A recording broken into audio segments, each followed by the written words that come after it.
nos racines, nos ailes.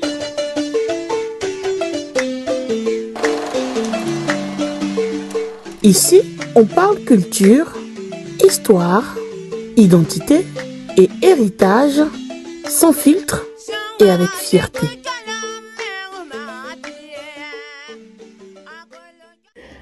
Abaye noye yemfo sho yeme yetatengni yemfo sho. Bonjour à tous. Bienvenue dans ce second épisode de Nos racines, nos ailes. Aujourd'hui, nous poursuivons la découverte du pays Djimini. Situé dans le département de Dabakala, le pays Djimini forme un vaste quadrilatère d'environ 10 000 km². Il est limité au nord par Felkiseka, au sud par Bouaké, à l'est par Bondoukou et Bouna et à l'ouest par Kachola. Son relief est marqué par de nombreuses collines et massifs montagneux.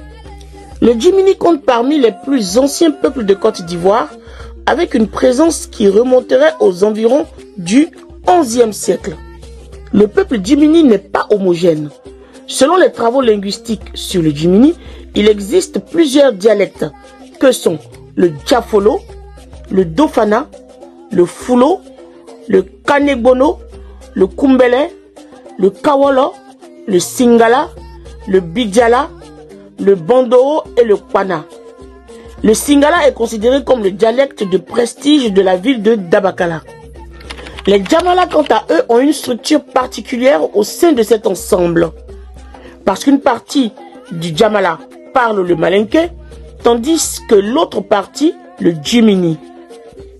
Malgré cette petite différence, ils ont conservé l'essentiel de leur tradition culturelle, notamment le poro, ainsi que les cultes liés aux marigots et aux roches sacrées. En somme, les Djamala demeurent profondément enracinés dans leur culture sénang, malgré l'islam et la langue malinké comme influence culturelle. Avant la colonisation, le pays Djimini était organisé autour de chefferies coutumières regroupant une vingtaine de groupes, chacun dirigé par son propre chef. Afin de mieux gérer cet ensemble, l'administration coloniale procéda à une réorganisation en 5 grands cantons.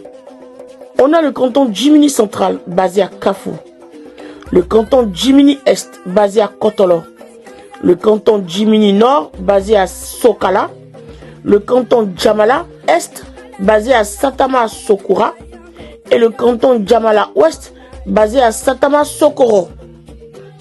Seuls les Djamala ne possédaient pas de canton jusqu'en 1963. Et c'est grâce au premier député de Dabakala, M. Thiegba Ouattara, qu'ils obtinrent leur propre entité administrative. Et ce n'est pas tout.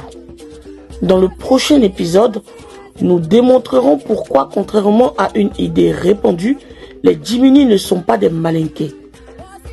Pour ne rien rater des prochaines vidéos, likez, partagez et abonnez-vous massivement. À bientôt.